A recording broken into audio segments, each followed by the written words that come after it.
भूमि का महत्व और इसे बचाना। बहुत समय पहले एक छोटे से गांव में एक किसान रामू रहता था। वह अपनी जमीन पर मेहनत करता था और उसे बहुत प्यार करता था। उसकी जमीन ही उसकी जीवन यापन का स्रोत थी। एक दिन गांव में एक बड़ा व्यापारी आया जिसने किसान से उसकी जमीन खरीदने का प्रस्ताव दिया। रामू ने कहा, यह भूमि मेरे जीवन का हिस्सा है, मैं इसे नहीं बेच सकता। व्यापारी ने उसकी जमीन खरीदने के लिए बड़ी रकम की पेशकश की, लेकिन रामू ने ठान लिया कि वह अपनी जमीन को बचाए रखेगा। उसने व्यापारी से कहा, इस जमीन में सिर्फ पैसों का ही महत्व नहीं है, यह हमारी पहचान और अस्तित्व का प्रतीक है। अगर हम अपनी जमीन खो देंगे तो हमारी संस्कृति और जीवन शैली भी खत्म हो जाएगी। रामू ने समझाया कि जमीन सिर्फ पैसों का मामला नहीं है, बल्कि यह हमारी विरासत, पर्यावरण और भविष्य की सुरक्षा का आधार है।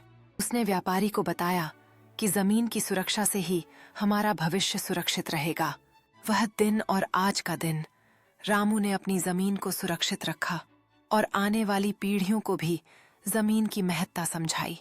उसने गांव में सबको यह संदेश दिया कि हमें अपनी भूमि की रक्षा करनी चाहिए ताकि आने वाली पीढ़ियां भी उसका फायदा उठा सकें और जीवन जी सकें।